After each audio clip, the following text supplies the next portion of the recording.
लैके आए हैं ज़बूर zone Psalms in Punjabi context ਦਾ Psalms of Asaph series and ਅੱਜ ਦੂਜੇ ਐਪੀਸੋਡ ਵਿੱਚ ਅਸੀਂ Psalm 73 ਨੂੰ ਕਵਰ ਕਰਾਂਗੇ and ਅੱਜ ਸਾਡੇ ਵਿੱਚ ਇੱਕ ਨਵੇਂ ਗੈਸਟ ਆਂਟੀ ਸਿੰਬਲ ਵਿਲੀਅਮ ਵੀ ਸਾਡੇ ਵਿੱਚ ਹੈ and ਇਹ ਵੀ ਆਪਣਾ ਰਿਫਲੈਕਸ਼ਨ ਸਾਡੇ ਸਾਰਿਆਂ ਨਾਲ ਸ਼ੇਅਰ ਕਰਨਗੇ and ਮੈਂ ਤੁਹਾਡੇ ਸਾਰਿਆਂ ਦਾ ਸ਼ੁਕਰ ਕਰਦੀ ਹਾਂ ਜੋ ਤੁਸੀਂ ਸਮਝ ਕਰਕੇ ਸਾਡੇ ਐਪੀਸੋਡਸ ਨੂੰ ਦੇਖਦੇ ਆ ਤੇ ਸਾਡੇ ਨਾਲ ਇੰਗੇਜ ਕਰਦੇ ਆ ਜੇ ਤੁਹਾਡਾ ਕੋਈ ਕਮੈਂਟ ਜਾਂ ਸਵਾਲ ਹੋਵੇ ਤੁਸੀਂ ਵੀ ਕਮੈਂਟ ਬਾਕਸ ਵਿੱਚ ਸਾਡੇ ਨਾਲ ਸ਼ੇਅਰ ਕਰ ਸਕਦੇ ਆ And ਇਸ ਤੋਂ ਪਹਿਲਾਂ ਕਿ ਅੱਜ ਅਸੀਂ ਸਕ੍ਰਿਪਚਰ ਰੀਡਿੰਗ ਵਿੱਚ ਚੱਲੀਏ ਮੈਂ ਦਰਖਾਸਤ ਕਰਾਂਗੀ ਕਿ ਅੰਕਲ ਜੋਸ਼ੂਆ ਸਾਨੂੰ ਦੁਆ ਵਿੱਚ ਲੈ ਕੇ ਜਾਣ ਆਓ ਅਸੀਂ ਆਪਣੇ ਸਰਾਂ ਨੂੰ ਅੱਖਾਂ ਨੂੰ ਬੰਦ ਕਰੀਏ ਤੇ ਆਪਣੇ ਆਪ ਨੂੰ ਖੁਦਾ ਦੀ ਹਜ਼ੂਰੀ 'ਚ ਲੈ ਕੇ ਚੱਲੀਏ ਖੁਦਾਵੰਦ ਤੇਰਾ ਸ਼ੁਕਰ ਕਰਦੇ ਹਾਂ ਤੇਰੀ ਦਿੱਤੀ ਹੋਈ ਜ਼ਿੰਦਗੀ ਦੇ ਲਈ ਔਰ ਜ਼ਿੰਦਗੀ ਦੀਆਂ तमाम ਨੇਮਤਾਂ ਤੇ ਬਰਕਤਾਂ ਦੇ ਲਈ ਖੁਦਾਵੰਦਾ ਖਾਸ ਤੌਰ ਤੇ ਤੇਰਾ ਸ਼ੁਕਰ ਕਰਦੇ ਹਾਂ ਤੂੰ ਸਾਨੂੰ ਜ਼ਿੰਦਾ ਜ਼ਮੀਨ ਤੇ ਰੱਖਿਆ ਤੇ ਤੰਦਰੁਸਤੀ ਦਿੱਤੀ ਇਸ ਸਮੇਂ ਦੇ ਲਈ ਖੁਦਾਵੰਦ ਤੇਰਾ ਸ਼ੁਕਰ ਕਰਦੇ ਹਾਂ ਜੋ ਤੂੰ ਸਾਡੀ ਜ਼ਿੰਦਗੀ 'ਚ ਸਾਨੂੰ ਦਿੱਤਾ ਅੱਜ ਕਿ ਅਸੀਂ 73 ਜ਼ਬੂਰ ਨੂੰ ਪੜਾਂਗੇ ਖੁਦਾਵੰਦ ਜੋ ਕੁਝ ਵੀ ਤੇਰਾ ਖਾਦਮ ਉਸਦੇ ਉੱਤੇ ਸਾਨੂੰ ਸਿਖਾਉਂਦਾ ਹੈ ਉਸ ਨੂੰ ਆਪਣੀ ਜ਼ਿੰਦਗੀ ਦੇ ਵਿੱਚ ਲੈ ਕੇ ਚੱਲਣ ਵਾਲੇ ਹੋਈਏ ਤੂੰ ਸਾਡੇ ਖਾਦਮ ਨੂੰ ਖੁਦਾਵੰਦਾ ਉਸ ਨੂੰ ਤੇਰੇ ਹੱਥਾਂ ਦੇ ਵਿੱਚ ਸਪੁਰਦ ਕਰਦੇ ਹਾਂ ਤਾਂ ਜੋ ਖੁਦਾਵੰਦ ਜੋ ਕੁਝ ਵੀ ਉਹ ਅੱਜ ਸਾਨੂੰ ਸਿਖਾਉਂਦੇ ਨੇ ਉਹ ਤੇਰੀ ਤਰਫੋਂ ਹੋਵੇ ਨਾ ਕਿ ਉਹਨਾਂ ਦੀ ਤਰਫੋਂ ਸਾਡੇ ਨਾਲ ਹੋ ਤੇ ਸੁਣਨ ਵਾਲਿਆਂ ਨੂੰ ਵੀ ਖੁਦਾਵੰਦ ਤੂੰ ਆਪਣੀ ਆਸ਼ੀਸ਼ ਦੇ ਤਾਂ ਜੋ ਖੁਦਾਵੰਦ ਉਹ ਵੀ ਸੁਣ ਕੇ ਤੇਰੇ ਨਾਂ ਦੀ ਤਾਰੀਫ ਤੇ ਵਡਿਆਈ ਕਰਨ ਤੇਰੇ ਬੇਟੇ ਯਿਸੂ ਨਾਸਰੀ ਦੇ ਜਲਾਲੀ ਤੇ ਪਵਿੱਤਰ ਲਹੂ ਚ ਮੰਗਦੇ ਹਾਂ ਆਮੀਨ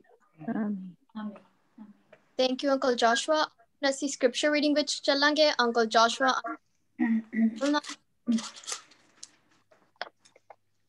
ਆਸਫ ਦਾ ਭਜਨ 73 ਦੁਸ਼ਟਾਂ ਦੀ ਝੂਠੀ ਖੁਸ਼ਹਾਲੀ ਸੱਚਮੁੱਚ ਇਸਰਾਈਲ ਲਈ ਹਾਰਿਆ ਪਰਮੇਸ਼ਵਰ ਭਲਾ ਹੈ ਮੇਰੇ ਪੈਰ ਉਖੜਨ ਹੀ ਵਾਲੇ ਸਨ ਅਤੇ ਮੈਂ ਤਿਲਕਣ ਹੀ ਵਾਲਾ ਸਾਂ क्योंकि जब मैं शरीरों की इकबालमंदी देखता तो मगरूरों पर हसद करता था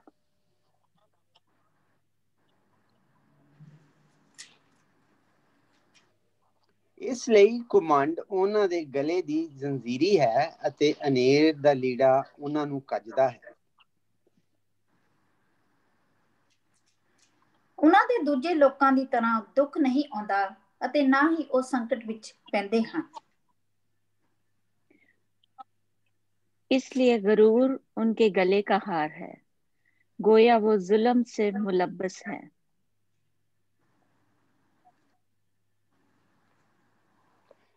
ਉਹਨਾਂ ਨੇ ਆਪਣਾ ਮੂੰਹ ਆਕਾਸ਼ ਵਿੱਚ ਧਰਿਆ ਪਰ ਉਹਨਾਂ ਦੀ ਜੀਭ ਧਰਤੀ ਉੱਤੇ ਫਿਰਦੀ ਹੈ ਉਹ ਦੂਜਿਆਂ ਲਈ ਹਰ ਸਮੇਂ ਠੱਠੇ ਅਤੇ ਬੁਰੇ ਸ਼ਬਦ ਬੋਲਦੇ ਅਤੇ ਅਤਿਆਚਾਰ ਕਰਨ ਵਿੱਚ ਸਭ ਤੋਂ ਅੱਗੇ ਹੁੰਦੇ ਹਨ उनके मुंह आसमान पर हैं और उनकी जुबानें जमीन की सैर करती हैं जी अंकल जोशुआ आपने 10वीं आयत पढ़नी है अभी ਅੱਛਾ ਜੀ ਇਸ ਲਈ ਉਸ ਦੇ ਲੋਕ ਇੱਧਰ ਮੁੜਨਗੇ ਅਤੇ ਭਰੇ ਹੋਏ ਛੰਨੇ ਦਾ ਪਾਣੀ ਉਹਨਾਂ ਤੋਂ ਡੱਫਿਆ ਜਾਂਦਾ ਹੈ ਉਹ ਕਹਿੰਦੇ ਹਨ ਪਰਮੇਸ਼ਵਰ ਕਿਸ ਤਰ੍ਹਾਂ ਜਾਣ ਸਕਦਾ ਹੈ ਕਿ ਪਰਮ ਪ੍ਰਧਾਨ ਕੁਝ ਜਾਣਦਾ ਹੈ उन शरीरों को देखो ये सदा चैन से रहते हुए दौलत बढ़ाते हैं 13ਵੀਂ ਆਇਤ ਸੱਚਮੁੱਚ ਮੈਂ ਅਵਿਰਥਾ ਆਪਣੇ ਦਿਲ ਨੂੰ ਸ਼ੁੱਧ ਕੀਤਾ ਹੈ ਅਤੇ ਨਿਰਮਲਤਾਈ ਵਿੱਚ ਆਪਣੇ ਹੱਥ ਧੋਤੇ ਹਨ ਕਿਉਂਕਿ ਮੈਂ ਸਾਰਾ ਦਿਨ ਪੀੜਾ ਸਹਿੰਦਾ ਹਾਂ ਅਤੇ ਹਰ ਸਵੇਰ ਤਾੜਨਾ ਖਾਂਦਾ ਹਾਂ अगर मैं कहता कि यूं कहूंगा तो तेरे फर्जंदों की नस्ल से बेवफाई करता ਆਇਤ 16 ਜਾਂ ਮੈਂ ਇਸ ਨੂੰ ਸਮਝਣ ਲਈ ਸੋਚ ਕੀਤੀ ਤਾਂ ਉਹ ਮੇਰੀ ਨਿਗਾਹ ਵਿੱਚ ਬਹੁਤ ਔਖਾ ਮਾਲੂਮ ਹੋਇਆ ਜਦੋਂ ਮੈਂ ਪਰਮੇਸ਼ਵਰ ਦੇ ਪਵਿੱਤਰ ਥਾਂ ਤੇ ਗਿਆ ਤਾਂ ਮੈਨੂੰ ਦੁਸ਼ਟਾਂ ਦੇ ਅੰਤ ਹੀ समझ आई। यकीनन तू उनको फिसलनी जगहों में रखता है और हलाकत की तरफ धकेल देता है। 19ਵੀਂ ਆਇਤ। ਉਹ ਛਿਨ ਮਾਤਰਾ ਵਿੱਚ ਕਿਹੋ ਜਿਹੇ ਉੱਜੜ ਗਏ, ਉਹ ਮੁੱਕ ਗਏ, ਉਹ ਭੇਜਣ ਨਾਲ ਮਿਟ ਗਏ। 20ਵੀਂ ਆਇਤ। ਉਹ ਸੁਪਨੇ ਦੇ ਵਾਂਗ ਹਨ ਜੋ ਸਵੇਰ ਹੋਣ ਤੇ ਭੁੱਲ ਜਾਂਦਾ ਹੈ, क्योंकि तू भी जागण ते उन्हां नूं भुल जांदा है। क्योंकि मेरा दिल रंजीदा हुआ और मेरा जिगर छिद गया था। 22 ਆਇਤ।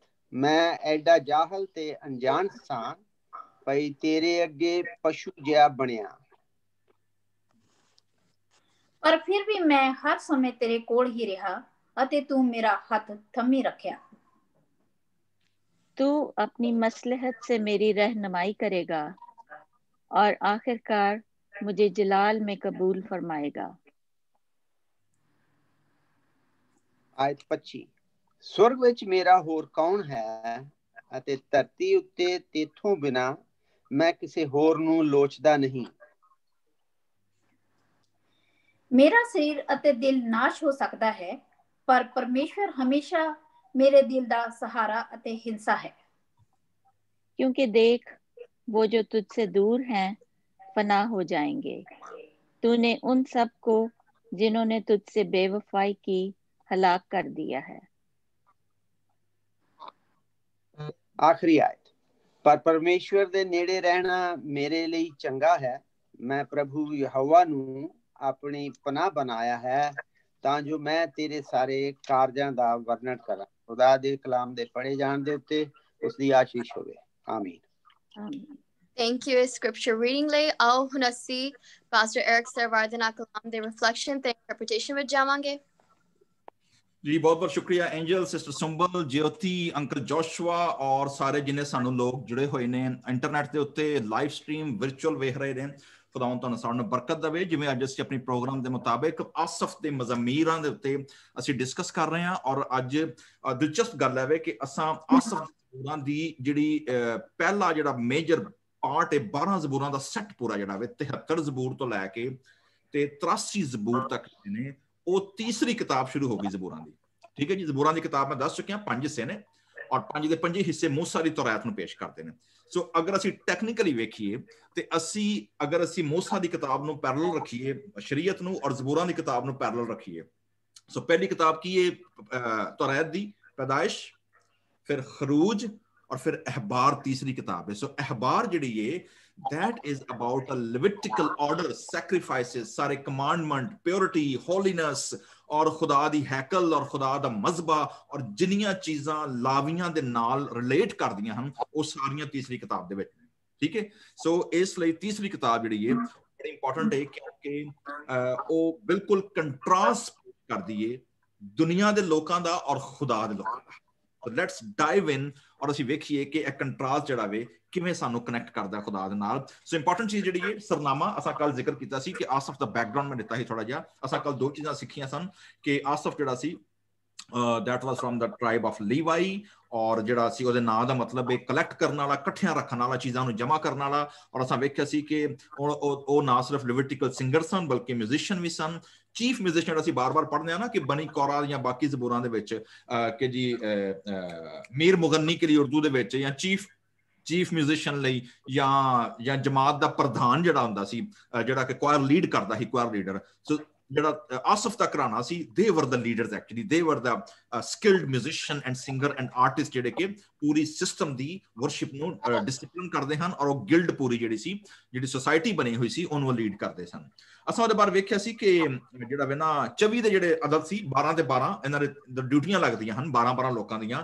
48,000 ਨੂੰ 12 ਹਿੱਸਿਆਂ ਦੇ ਵਿੱਚ ਤਕਸੀਮ ਕੀਤਾ ਗਿਆ ਸੀ 24 ਦੇ ਹਿਸਾਬ ਨਾਲ। ਔਰ ਅਸਾਂ ਵੇਖਿਆ ਸੀ ਕਿ ਕਿਵੇਂ ਮੁਕਾਸ਼ਫਾ ਦੀ ਕਿਤਾਬ ਜਿਹੜੀ ਹੈ ਉਹ ਸਾਨੂੰ ਦੱਸਦੀ ਹੈ ਕਿ ਜਿਹੜੇ 24 ਬਜ਼ੁਰਗ ਅਸੀਂ ਵੇਖਦੇ ਹਾਂ ਖੁਦਾ ਬਰੇ ਦੇ ਸਾਹਮਣੇ ਜਿਹੜੇ 24 ਜਿਹੜਾ ਕਨਸੈਪਟ ਹੈ 12 ਦਾ ਉਹ ਐਕਚੁਅਲੀ ਇੱਥੋਂ ਲਿਆ ਗਿਆ ਵੇ ਹੈਕਲ ਦੇ ਵਿੱਚੋਂ ਔਰ ਇੱਥੋਂ ਅਡਾਪਟ ਕੀਤਾ ਗਿਆ ਵੇ। ਸੋ ਅੱਜ ਅਸੀਂ ਜਾਵਾਂਗੇ ਕਿ ਆਸਫ ਦਾ ਜਿਹੜਾ ਇੱਕ ਹੋਰ ਬੜਾ ਇੰਪੋਰਟੈਂਟ ਕਿਰਦਾਰ ਹੈ ਉਹ ਵੇ ਆਸਫ ਦੇ ਘਰਾਣੇ ਦਾ ਬਨੀ ਇਸਰਾਇਲ ਦੀ ਤਾਰੀਖ। ਜਦੋਂ ਬਾਦਸ਼ਾਹ ਆਏ ਨਾ ਦਾਊਦ ਬਾਦਸ਼ਾਹ ਸੁਲੇਮਾਨ ਤੋਂ ਬਾਅਦ ਜਦੋਂ ਸਲਤਨਤ ਤਕਸੀਮ ਹੋ ਗਈ ਹੈ, ਸਲਤਨਤ ਤਕਸੀਮ ਹੋਣ ਦੇ ਨਾਲ ਹੀ ਬੜੀ ਬੇਦੀਨੀ ਫੈਲ ਗਈ ਸੀ। ਲੋਕੀ ਖੁਦਾ ਨੂੰ ਦੂਰ ਹੋ ਗਏ, ਇੰਨੇ ਦੂਰ ਹੋ ਗਏ ਕਿ ਹੈਕਲ ਦੇ ਦਰਵਾਜ਼ੇ ਬੰਦ ਹੋ ਗਏ। ਕੈਨ ਯੂ ਬਿਲੀਵ ਦੈਟ ਕਿ ਹੈਕਲ ਸੁਲੇਮਾਨੀ ਉਜਾੜ ਹੋ ਗਈ, ਬਿਆਬਾਨ ਹੋ ਗਈ। ਉੱਥੇ ਕੋਈ ਨਾ ਕੁਰਬਾਨੀ ਚਾੜਨ ਜਾਂਦਾ ਸੀ, ਨਾ ਉੱਥੇ ਇੱਕ ਲਾਵੀ, ਨਾ ਕਾਹਨ, ਨਾ ਕੋਈ ਨਾ। ਲੋਕੀ ਇੰਨੇ ਜ਼ਿਆਦਾ ਦੇ ਖੁਦਾ ਤੋਂ ਦੂਰ ਹੋ ਗਏ ਔਰ ਹੈਕਲ ਦੇ ਵਿੱਚ ਕੱਟਾ ਮਿੱਟੀ ਤੇ ਮਾਰ ਆਪਣਾ ਉਜਾੜ ਬਿਆਬਾਨ ਜਿਹਨੂੰ ਕਹਿੰਦਾ ਹੌਂਟਡ ਹੋ ਗਈ ਹੈਕਲ। ਲਿਹਾਜ਼ਾ ਹਿਜ਼ਕੀਆ ਬਾਦਸ਼ਾਹ ਜਦੋਂ ਆਇਆ ਵੇ ਨਾ, ਦੂਸਰਾ ਤਵਾਰੀਖ ਦੂਸਰਾ ਇਤਿਹਾਸ 29 ਬਾਬ ਔਰ ਉਹਦੇ ਬਾਅਦ ਅਸੀਂ ਜਿਹੜਾ ਪੜ੍ਹਦੇ ਹਾਂ ਤੇ ਉਹਦੇ ਵਿੱਚ ਜਦੋਂ ਹਿਜ਼ਕੀਆ ਬਾਦਸ਼ਾਹ ਆਇਆ ਵੇ ਤੇ ਉਹਨੇ ਜਦੋਂ ਰੀਨਿਊਅਲ ਕੀਤਾ ਵੇ, ਉਹਨੇ ਜਦੋਂ ਬਹਾਲ ਕੀਤਾ ਵੇ ਹੈਕਲ ਨੂੰ, ਦੁਬਾਰਾ ਦਰਵਾਜ਼ੇ ਖੋਲੇ ਜਦੋਂ, ਤੇ ਕੈਨ ਯੂ ਬਿਲੀਵ ਕਿ ਜਿਹੜੇ ਆਸਫ ਦੇ ਘਰਾਣੇ ਦੇ ਲੋਕ ਸਨ ਇਹਨਾਂ ਨੂੰ ਗੈਬ ਬੀਨ ਕਿਹਾ ਗਿਆ ਸੀ। ਗੈਬ ਬੀਨ ਮਤਲਬ ਸੀਅਰਸ, ਜਿਹੜੇ ਕਿ ਇਹਨਾਂ ਨੂੰ ਖੁਦਾ ਵਿਜ਼ਨ ਦਿੰਦਾ ਸੀ, ਰੋਇਆ ਦਿੰਦਾ ਸੀ ਤਾਂ ਕਿ ਉਹ ਆਉਣ ਵਾਲੀ ਚੀਜ਼ਾਂ ਨੂੰ ਵੇਖ ਸਕਣ। ਤੇ ਜਦੋਂ ਹਿਜ਼ਕੀਆ ਬਾਦਸ਼ਾਹ ਨੇ ਰੀਨਿਊ ਕੀਤਾ ਵੇ ਆਪਣੇ ਕੌਮ ਨੂੰ, ਉਹਨੇ ਜਦੋਂ ਹੈਕਲ ਦੇ ਦਰਵਾਜ਼ੇ ਖੋਲੇ ਨੇ ਔਰ ਜਦੋਂ ਮਜ਼ਹਬਾਂ ਨੂੰ ਸਾਫ਼ ਕੀਤਾ ਵੇ, ਸੋ ਹੀ ਕਾਲਡ ਫਸਟ ਲਿਵਿਟਿਕਲ ਫੈਮਲੀਜ਼ ਔਰ ਉਹਦੇ ਵਿੱਚ ਉਹਨੇ ਆਸਫ ਦੇ ਘਰਾਣੇ ਨੂੰ ਸਾਰਨਾ ਪਹਿਲਾਂ ਬੁਲਾਇਆ ਵੇ ਕਿ ਆਓ ਤਾਂ ਕਿ ਅਸੀਂ ਹੈਕਲ ਨੂੰ ਦੁਬਾਰਾ ਕੀ ਕਰੀਏ, ਖੋਲੀਏ ਔਰ ਉਹਨੂੰ ਰਿਵਾਈਵ ਕਰੀਏ। ਠੀਕ ਹੈ। ਇਸੇ ਤਰ੍ਹਾਂ ਦੂਸਰੀ ਵਾਰੀ ਜਦੋਂ ਯੂਸੀਆ ਬਾਦਸ਼ਾਹ ਕਿੰਗ ਜੋਜ਼ਾਇਆ, ਅਸੀਂ ਪੜ੍ਹਦੇ ਹਾਂ ਦੂਸਰਾ ਇਤਿਹਾਸ ਸੈਕੰਡ ਕ੍ਰੋਨਿਕਲਸ ਦੂਸਰਾ ਤਵਾਰੀਖ 25 ਬਾਬ ਦੇ ਵਿੱਚ ਅਸੀਂ ਪੜ੍ਹਦੇ ਹਾਂ ਕਿ ਉੱਥੇ ਜਦੋਂ ਹੈਕਲ ਜਿਹੜੀ ਹੈ ਉਹ ਜਦੋਂ ਦੁਬਾਰਾ ਤੋਂ ਖੋਲੀ ਗਈ, ਮਜ਼ਬੇ ਦੁਬਾਰਾ ਸੈੱਟ ਕੀਤੇ ਗਏ, ਹਿਜ਼ਕੀਆ ਬਾਦਸ਼ਾਹ ਦੁਬਾਰਾ ਜਦੋਂ ਰਿਵਾਈਵ ਕੀਤਾ ਵੇ ਤੇ ਕਿੰਗ ਜਿਹੜਾ ਸੀ, ਈਵਨ ਕੈਨ ਯੂ ਬਿਲੀਵ ਕਿ ਉਹਨਾਂ ਦੀ ਪੈਸਓਵਰ ਵੀ ਨਹੀਂ ਹੁੰਦੀ, ਕੋਈ ਈਦ ਵੀ ਨਹੀਂ ਹਨ ਮਨਾਉਂਦੇ। ਯਾਨੀ ਇੰਨੀ ਜ਼ਿਆਦਾ ਬੇਦੀਨੀ, ਇੰਨੀ ਜ਼ਿਆਦਾ ਖੁਦਾ ਤੋਂ ਦੂਰੀ ਹੋ ਗਈ ਸੀ। ਨਾ ਕੋਈ ਪੈਸਓਵਰ, ਨਾ ਕੋਈ ਸਕੂਤ, ਨਾ ਕੋਈ ਫਸਾ, ਕੁਛ ਵੀ ਨਹੀਂ ਸੀ ਹੁੰਦਾ। ਸਿਰਫ ਆਪਣੀ ਮੌਜਾਂ ਮਾਰਦੇ ਹਨ ਔਰ ਜਨਾਬ ਆਪਣੇ ਮੂੰਹ ਜਿੱਦਾਂ ਚੁੱਕਿਆ ਹੁੰਦਾ ਹੀ ਲੱਗੇ ਫਿਰਦੇ ਹਨ। ਸੋ ਉਹਦੇ ਬਾਅਦ ਦੂਸਰਾ ਬਾਦਸ਼ਾਹ ਜਦੋਂ ਆਇਆ ਵੇ ਆਪਣਾ ਜੋਸਾਇਆ ਜਿਹੜਾ ਸੀ, ਯੂਸੀਆ ਬਾਦਸ਼ਾਹ ਜਦੋਂ ਆਇਆ ਵੇ, ਉਹਨੇ ਫਿਰ ਪਹਿਲੀ ਵਾਰੀ ਕਿੰਨੇ ਸਾਲਾਂ ਦੇ ਬਾਅਦ ਜਾ ਕੇ ਉਹਨੇ ਫਿਰ ਈਦ ਫਸਾ ਮਨਾਈ। ਉਹਨੇ ਜਦੋਂ ਈਦ ਫਸਾ ਵੀ ਮਨਾਈ ਹੈ, ਉਦੋਂ ਵੀ ਉਹਨੇ ਕਾਹਨਾਂ ਦੇ ਨਾਲ ਉਹਨੇ ਫਿਰ ਲਾਵੀਆਂ ਦੇ ਘਰਾਣੇ ਚੋਂ ਆਸਫ ਦੀ ਫੈਮਿਲੀ ਨੂੰ ਬੁਲਾਇਆ ਵੇ ਕਿ ਤੁਸੀਂ ਆਓ ਤਾਂ ਕਿ ਅਸੀਂ ਪਹਿਲੀ ਵਾਰੀ ਪੈਸ ਓਵਰ ਜਿਹੜੀ ਹੈ ਉਹਨੂੰ ਅਸੀਂ ਦੁਬਾਰਾ ਤੋਂ ਰਿਵਾਈਵ ਕਰੀਏ। ਸੋ ਅਸੀਂ ਵੇਖਦੇ ਹਾਂ ਕਿ Israel the as a nation ਬਹਾਲੀ ਦੇ ਵਿੱਚ ਵੀ ਆਸਫ ਦਾ ਬੜਾ ਕਿਰਦਾਰ ਰਿਹਾ ਵੇ। ਉਹਦੇ ਬਾਅਦ ਸੈਕੰਡ ਟਾਈਮ ਅਸੀਂ ਵੇਖਦੇ ਹਾਂ ਕਿ ਜਦੋਂ ਖੁਦਾ ਨੇ ਸਜ਼ਾ ਦਿੱਤੀ ਇਹਨਾਂ ਦੀ ਬੇਦੀਨੀ ਦੀ ਵਜ੍ਹਾ ਤੋਂ, ਖੁਦਾ ਨੇ ਦੋ ਵਾਰੀ ਮੌਕਾ ਦਿੱਤਾ ਹਿਜ਼ਕੀਆ ਬਾਦਸ਼ਾਹ ਦੇ ਦੌਰ ਵਿੱਚ, ਯੂਸੀਆ ਬਾਦਸ਼ਾਹ ਦੇ ਦੌਰ ਵਿੱਚ ਕਿ ਦੁਬਾਰਾ ਬਹਾਲ ਹੋ ਜਾਣ, ਖੁਦਾ ਨਾਲ ਦੁਬਾਰਾ ਕਨੈਕਟ ਹੋ ਜਾਣ। ਇਹਦੇ ਬਾਵਜੂਦ ਇੱਡੇ ਗਰਦਨਕਸ਼ ਸਨ, ਇੱਡੇ ਜਿਹੜੇ ਹਨ ਖੁਦਾ ਤੋਂ ਦੂਰ ਔਰ ਇੱਡੇ ਗੁਨਾਹ ਦੇ ਵਿੱਚ ਇੱਡੇ ਧਸੇ ਹੋਏ ਸਨ, ਇਹਨਾਂ ਫਿਰ ਵੀ ਜਿਹੜਾ ਨਾ ਇਹਨਾਂ ਆਪਣੇ ਆਪ ਨੂੰ ਖੁਦਾ ਨਾਲ ਕਨੈਕਟ ਨਹੀਂ ਕੀਤਾ। ਅਲਟੀਮੇਟਲੀ ਖੁਦਾ ਨੇ ਬਾਬਲੀ ਕੌਮ ਨੂੰ ਘੱਲਿਆ ਔਰ ਖੁਦਾ ਨੇ ਸਜ਼ਾ ਦਿੱਤੀ ਔਰ ਹੈਕਲ ਤਬਾਹ ਬਰਬਾਦ ਕਰ ਦਿੱਤੀ, ਯਰੂਸ਼ਲਮ ਜਲਾ ਦਿੱਤਾ ਗਿਆ। ਇਹ ਅਸੀਰ ਹੋ ਕੇ 70 ਸਾਲ ਤੱਕ ਬਾਬਲੀ ਸੀਰੀ ਚ ਰਹੇ ਨੇ। ਠੀਕ ਹੈ। ਸੋ ਤਕਰੀਬਨ 596-97 BC ਬਿਫੋਰ ਕ੍ਰਾਈਸਟ ਜਿਹੜਾ ਵੇ ਹੈਕਲ ਤੇ ਹਮਲਾ ਹੋਇਆ, ਤਬਾਹ ਹੋਈ, ਬਰਬਾਦ ਹੋ ਗਈ। ਔਰ ਉਹਦੇ ਬਾਅਦ 70 ਸਾਲ ਦੇ ਬਾਅਦ 535 ਜਾਂ 536 BC ਦੇ ਕੇਮ ਬੈਕ ਟੂ ਜੈਰੂਸਲਮ। ਔਰ ਉਦੋਂ ਅਸੀਂ ਵੇਖਦੇ ਹਾਂ ਕਿ ਅਜ਼ਰਾ ਨਹਿਮੀਆ ਦਾ ਦੌਰ ਸੀ ਔਰ ਜਦੋਂ ਰਿਵਾਈਵ ਕੀਤਾ ਗਿਆ ਔਰ ਦੁਬਾਰਾ ਜਦੋਂ ਅਜ਼ਰਾ ਤੇ ਨਹਿਮੀਆ ਨੇ ਜਦੋਂ ਉਹਨਾਂ ਖੁਦਾ ਦੇ ਕਲਾਮ ਦੀ ਤਾਲੀਮ ਦੇਣੀ ਸ਼ੁਰੂ ਕੀਤੀ, ਔਰ ਤੁਸੀਂ ਵੇਖੋਗੇ ਉਦੋਂ ਵੀ ਨਹਿਮੀਆ ਨੇ ਔਰ ਅਜ਼ਰਾ ਨੇ, ਮੈਂ ਰੈਫਰੈਂਸ ਦੱਸਣ ਲੱਗਾ, ਪੜਿਓ ਬਾਅਦ ਚੋਂ, ਅਜ਼ਰਾ ਦੂਸਰੇ ਬਾਬ ਦੀ 41 ਆਇਤ 241 and then Nehemiah 744 ਔਰ 1122 and 1246 ਇਹ ਤਿੰਨ ਹਵਾਲੇ ਨੇ ਅਜ਼ਰਾ ਔਰ ਨਹਿਮੀਆ ਦੇ। ਠੀਕ ਹੈ। ਇਹਨਾਂ ਵਿੱਚ ਅਸੀਂ ਵੇਖਦੇ ਹਾਂ ਕਿ ਨਹਿਮੀਆ ਗਵਰਨਰ ਨੇ ਵੀ ਜਦੋਂ ਹੈਕਲ ਜਦੋਂ ਤਾਮੀਰ ਕੀਤੀ, ਯਰੂਸ਼ਲਮ ਦੀ ਕੰਧ ਜਦੋਂ ਉਹਨੇ ਬਣਾਈ ਹੈ, ਉਦੋਂ ਵੀ ਉਹਨੇ ਇਹਨਾਂ ਨੂੰ ਬੁਲਾਇਆ, ਆਸਫ ਦੇ ਘਰਾਣੇ ਨੂੰ, ਇਹਨਾਂ ਨੇ ਕਾਊਂਟ ਕੀਤਾ ਪ੍ਰੋਪਰ। ਔਰ ਉਹਦੇ ਬਾਅਦ ਜਦੋਂ ਅਜ਼ਰਾ ਨੇ ਜਦੋਂ ਟੀਚਿੰਗ ਸ਼ੁਰੂ ਕੀਤੀ ਹੈ, ਤੁਹਾਨੂੰ ਪਤਾ ਨਾ ਕਿ ਅਜ਼ਰਾ ਦੇ ਦੌਰ ਦੇ ਵਿੱਚ ਜਦੋਂ ਵਾਪਸ ਆਏ ਨੇ ਤੇ ਲਿਖਿਆ ਵੇ ਕਿ ਉਹ ਪੂਰੇ ਘੰਟੇ ਪੂਰੀ ਕੌਮ ਖਲੋ ਕੇ ਖੁਦਾ ਦਾ ਕਲਾਮ ਸੁਣਦੀ ਰਹੀ, ਮਤਲਬ ਦੇ ਨੈਵਰ ਸਿਟ ਡਾਊਨ। ਔਰ ਜਿਹੜੇ ਅਜ਼ਰਾ ਦੇ ਨਾਲ ਜਿਹੜੇ ਉਹਦੇ ਅੱਗੇ ਜਿਹੜੇ ਲਾਵੀ ਜਿਹੜੇ ਟੀਚਰ ਸਨ, ਅੱਗੇ ਜਿਹੜੇ ਪ੍ਰੀਸਟ ਦਾ ਕੰਮ ਸੀ ਕੁਰਬਾਨੀ ਦੇਣਾ, ਜਿਵੇਂ ਮੈਂ ਕੱਲ ਵੀ ਦੱਸਿਆ ਸੀ ਕਿ ਆਸਫ ਦੇ ਘਰਾਣੇ ਦੇ ਵਿੱਚੋਂ, ਲਾਵੀਆਂ ਦੇ ਘਰਾਣੇ ਦੇ ਵਿੱਚੋਂ ਨਿਕਲਦੇ ਟੀਚਰਸ ਔਰ ਪ੍ਰੋਫਿਟਸ ਔਰ ਜਿਹੜੇ ਹੁੰਦੇ ਹਨ ਨਾ ਆਪਣਾ ਬਾਜ਼ ਔਕਾਤ ਕਾਹਿਨਾਂ ਚ ਵੀ ਖੁਦਾ ਬੁਲਾਉਂਦਾ ਸੀ, ਲੇਕਿਨ ਅਜ਼ਰਾ ਦੇ ਦੌਰ ਦੇ ਵਿੱਚ ਜਿਹੜੀ ਟੀਚਿੰਗ ਮਿਨਿਸਟਰੀ ਸੀ ਔਰ ਲੋਕਾਂ ਨੂੰ ਸਿਖਾਉਣ ਦਾ ਜਿਹੜਾ ਕੰਮ ਸੀ, that was specifically to the Levitical order ਜਿਹਦੇ ਵਿੱਚ ਆਸਫ ਦਾ ਘਰਾਣਾ ਜਿਹੜਾ ਸੀ they were prominent। ਸੋ ਅਸੀਂ ਵੇਖਦੇ ਹਾਂ ਕਿ ਦਾਊਦ ਬਾਦਸ਼ਾਹ ਔਰ ਸੁਲੇਮਾਨ ਦੇ ਬਾਅਦ ਸਲਤਨਤ ਜਦੋਂ ਤਕਸੀਮ ਹੋਈ ਹੈ, 10 ਤੇ 12 ਕਬੀਲੇ ਇਕੱਠੇ ਜਦੋਂ ਤਕਸੀਮ ਹੋ ਗਏ ਨੇ, ਦੋ ਬਾਦਸ਼ਾਹ ਖੁਦਾ ਨੇ ਬਰਪਾ ਕੀਤੇ, ਉਦੋਂ ਵੀ ਆਸਫ ਦੇ ਘਰਾਣੇ ਦਾ ਬੜਾ ਅਹਿਮ ਕਿਰਦਾਰ ਹੈ। ਕਾਊਂਟਿੰਗ ਪ੍ਰੋਪਰ ਇਹਨਾਂ ਦੇ ਨਾਵਾਂ ਦੀ ਨਾਂ ਲੈ ਕੇ ਦੱਸਿਆ ਗਿਆ ਵੇ।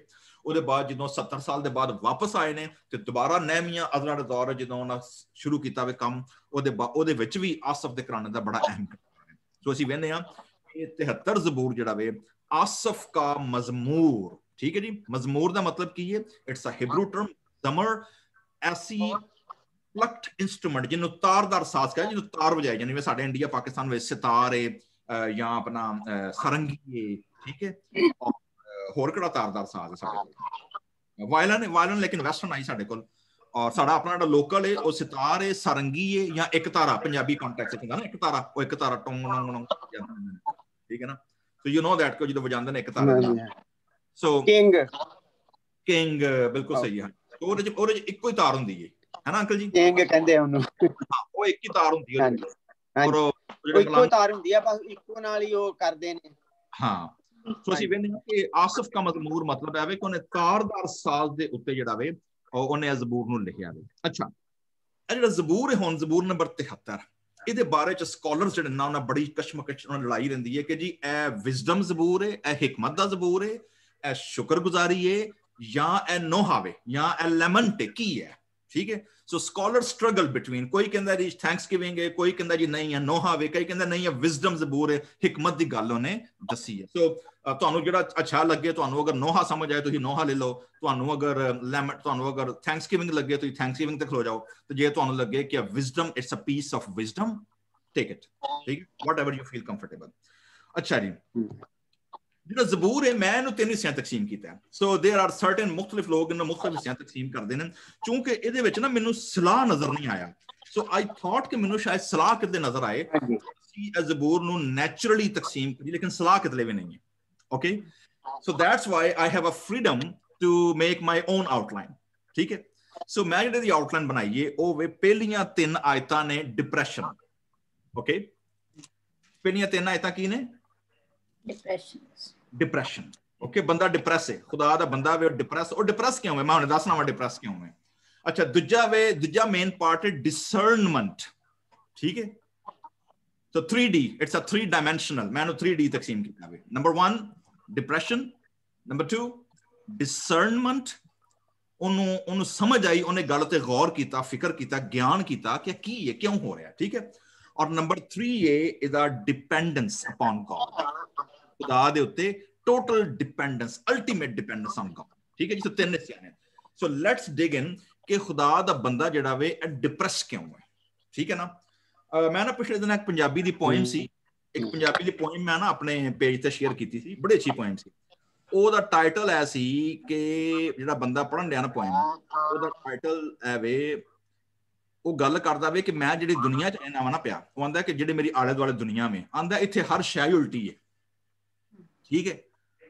ਸ਼ੇਰ ਸੀ ਮੈਂ ਕਿਤੇ ਪੜਿਆ ਸੀ, ਮੈਂ ਕਿਹਾ ਹਬੀਬ ਜਾਨ ਦਾ ਸ਼ੇਰ ਸੀ ਜਾਂ ਕਿਹਦਾ ਸੀ, ਉਹਦਾ ਮੈਨੂੰ ਪਹਿਲਾ ਮਿਸਰਾ ਯਾਦ ਹੈ, ਲੇਕਿਨ ਦੂਸਰਾ ਮਿਸਰਾ ਐ ਸੀ ਕਿ ਯਹਾਂ ਉਲਟਾ ਲਟਕੋਗੇ ਤਾਂ ਸੀधा ਦਿਖਾਈ ਦੇਗਾ, ਠੀਕ ਹੈ। ਸੋ ਉਹਦਾ ਕਨਸੈਪਟ ਐ ਸੀ ਕਿ ਇੱਥੇ ਪੁੱਠੇ ਹੋ ਕੇ ਚੱਲੋਗੇ ਤਾਂ ਤੁਹਾਨੂੰ ਸਿੱਧੀ ਸ਼ੈ ਵਿਖਾਈ ਦੇਗੀ, ਤੁਸੀਂ ਸਿੱਧੇ ਚੱਲੋਗੇ ਤੇ ਹਰ ਸ਼ੈ ਪੁੱਠੀ ਨਜ਼ਰ ਆਏਗੀ, ਠੀਕ ਹੈ। ਅੱਛਾ, ਉਹ ਪੰਜਾਬੀ ਸ਼ਾਇਰੀ ਪਤਾ ਕੀ ਕਹਿੰਦਾ ਹੈ? ਪੰਜਾਬੀ ਸ਼ਾਇਰੀ 'ਚ ਕਹਿੰਦਾ ਜੀ ਮੈਂ ਇਸ ਦੁਨੀਆ 'ਚ ਰਹਿੰਦਾ ਵਾਂ ਜਿੱਥੇ ਚੋਰ ਉਚੱਕਾ ਚੌਧਰੀ ਤੇ ਲੁੰਡੀ ਰੰਨ ਪ੍ਰਧਾਨ। That's interesting, the cultural expression, it's totally Punjabi expression, ठीक है। मतलब एक ਹੋਰ ਸਾਡੇ ਪੰਜਾਬੀਆਂ ਨੇ ਮਿਸਾਲ ਹੈ, ਅੰਕਲ ਜੀ ਉਹ ਕੀ ਕਹਿੰਦੇ ਨੇ, ਜਿੱਡਾ ਲੁੱਚਾ ਓਡਾ ਹੀ ਉੱਚਾ, ਜਿੰਨਾ ਲੁੱਚਾ ਉਨਾ ਹੀ ਉੱਚਾ, ਉਨਾ ਹੀ ਉੱਚਾ, ਠੀਕ ਹੈ ਨਾ। ਮਤਲਬ ਵੇਖੋਗੇ ਸਾਡੇ ਇੰਡੀਆ ਪਾਕਿਸਤਾਨ ਦੀਆਂ ਫਿਲਮਾਂ ਦੇ ਵਿੱਚ, ਹਾਲੀਵੁੱਡ ਤੇ ਭਾਵੇਂ ਟਾਲੀਵੁੱਡ ਤੇ ਭਾਵੇਂ ਲਾਲੀਵੁੱਡ, ਜਿਹੜਾ ਵੇ ਸਾਡੇ ਤਿੰਨੇ ਜਿਹੜੇ ਵੁੱਡ ਨੇ, ਉਹਨਾਂ ਦੇ ਵਿੱਚ ਤੁਸੀਂ ਵੇਖੋਗੇ ਕਿ ਜਿਹੜਾ ਬੰਦਾ ਕਰਪਟ ਹੋਏਗਾ, ਜਿਹੜਾ ਬੰਦਾ ਜ਼ਾਨੀ ਹੋਏਗਾ, ਜਿਹੜਾ ਕਤਲੋਗਾਰਤਗਰੀ ਕਰੇਗਾ, ਜਿਹੜਾ ਲੋਕਾਂ ਦੀ ਜ਼ਿੰਦਗੀਆਂ ਬਰਬਾਦ ਕਰੇਗਾ ਨਾ, ਉਹਨੂੰ ਹੀ ਸਾਰੀ ਦੁਨੀਆ ਨੂੰ ਮਗਰ ਲਾਈ ਹੁੰਦੀ ਆ ਆਪਣੀ, ਠੀਕ ਹੈ ਨਾ। ਤੇ ਜਿਹੜੇ ਬੰਦੇ ਜਿਹੜੇ ਹੀਰੋ ਹੁੰਦੇ ਨੇ ਨਾ, ਉਹ ਵਿਚਾਰੇ ਮਾਰਾ ਮੋਰਾ ਖਾ ਕੇ ਜਾਂ ਤੇ ਬਚ ਜਾਂਦੇ ਨੇ ਤੇ ਜਾਂ ਮਰ ਜਾਂਦੇ ਨੇ, ਠੀਕ ਹੈ। ਸੋ ਅਸੀਂ ਵੇਖਦੇ ਹਾਂ ਕਿ that's a same cultural concept, ਸਾਡੀਆਂ ਮੂਵੀਜ਼, ਸਾਡੀ ਪੋਇਟਰੀ, ਸਾਡਾ ਕਲਚਰ ਪੂਰਾ ਉਸ ਚੀਜ਼ ਨੂੰ ਡਿਪਿਕਟ ਕਰਦਾ ਵੇ ਕਿ ਜਿਹੜੇ ਲੋਕਾਂ ਨੂੰ, ਔਰ ਇਸ ਦੁਨੀਆ ਦੇ ਵਿੱਚ ਜਿੱਥੇ ਅਸੀਂ ਰਹਿੰਦੇ ਆਪਾਂ, ਉੱਥੇ ਖੁਦਾ ਦੇ ਲੋਕ ਜਿਹੜੇ ਨੇ ਉਹ ਆਪਣੇ ਦਿਲ ਨੂੰ ਔਰ ਆਪਣੇ ਇਰਦ ਗਿਰਦ ਹਾਲਾਤ ਨੂੰ ਵੇਖ ਕੇ ਤੇ ਉਹ ਡਿਪਰੈਸ ਹੋ ਜਾਂਦੇ ਨੇ, ਠੀਕ ਹੈ। ਉਹ ਸਲਿਪਰੀ ਸਟੋਨ ਜਿਹੜੇ ਨਾ ਉਹ ਸਮਝਦੇ ਨੇ ਕਿ ਅਸੀਂ ਪਿਘਲ ਚੱਲੇ ਆ। ਸੋ ਵੇਖੋਗੇ ਜ਼ਬੂਰ ਨਵੀਂ ਸ਼ੁਰੂ ਕਰਦਾ ਜੀ ਪਹਿਲੀਆਂ 3 ਆਇਤਾਂ 'ਚ ਉਹਦਾ ਕੀ ਸਟੇਟਮੈਂਟ ਹੈ।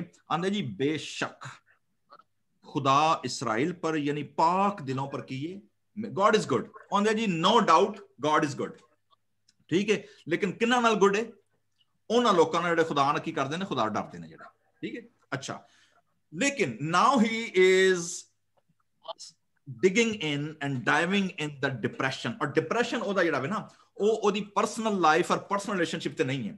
ਉਹਦਾ ਡਿਪਰੈਸ਼ਨ ਹੈ ਵੇ ਕਿ ਜਿੱਡੇ ਉਚੱਕੇ, ਜਿੱਡੇ ਚੋਰ, ਜਿੱਡੇ ਲੁੰਡੇ, ਜਿੱਡੇ ਕੰਨ ਟੁੱਟੇ ਤੇ ਜਿੰਨੇ ਲੁੱਚੇ ਨੇ ਨਾ, ਉਹ ਸਾਰੇ ਠੀਕ ਠਾਕ ਲੱਗੇ ਫਿਰਦੇ। ਨਾ ਉਹਨਾਂ ਨੂੰ ਕੋਵਿਡ ਹੁੰਦਾ ਵੇ, ਨਾ ਉਹਨਾਂ ਨੂੰ ਪੈਂਡੈਮਿਕ ਲਾਕਡਾਊਨ ਦਾ ਫਰਕ ਪੈਂਦਾ, ਨਾ ਉਹਨਾਂ ਨੇ ਤਨਖਾਹਾਂ ਰੁਕਦੀਆਂ ਨੇ, ਨਾ ਉਹਨਾਂ ਦੇ ਚੈੱਕ ਰੁਕਦੇ ਨੇ, ਗੱਡੀ ਉਹਨਾਂ ਕੋਲ ਨਵੀਂ ਤੋਂ ਨਵਾਂ ਬ੍ਰਾਂਡ ਉਹ ਪਾਉਂਦੇ ਨੇ, ਅੱਛੇ ਤੋਂ ਅੱਛਾ ਖਾਣਾ ਹੋਟਲਾਂ ਦਾ ਤੇ ਰੈਸਟੋਰੈਂਟ ਦਾ ਤੇ ਨਵੀਂ ਤੋਂ ਨਵੀਂ ਡਿਸ਼ ਜਨਾਬ ਉਹਨਾਂ ਚੁੱਕ ਕੇ ਆਪਣਾ, ਉਹਨਾਂ ਨੂੰ ਸਮਝ ਨਹੀਂ ਆਉਂਦੀ ਕਿ ਕਿੱਧਰੋਂ ਖਾਣਾ ਤੇ ਕਿੱਧਰ ਰੋੜਨਾ। ਉਹ ਕਹਿੰਦਾ ਜੀ ਕਿ ਮੈਂ ਜਦੋਂ ਸਰੀਰਾਂ ਨੂੰ ਵੇਖਣਾ ਵਾਂ ਕਿ ਇਹ ਵੱਧਦੇ ਚਲੇ ਜਾਂਦੇ ਨੇ, ਮਤਲਬ ਨਾ ਬਿਮਾਰ ਹੁੰਦੇ, ਨਾ ਇਹਨਾਂ ਦੇ ਕੋਲ ਕੋਈ ਕ੍ਰਾਈਸਿਸ ਇਹਨਾਂ ਨੂੰ ਕੋਈ ਹਿੱਟ ਕਰਦਾ ਵੇ।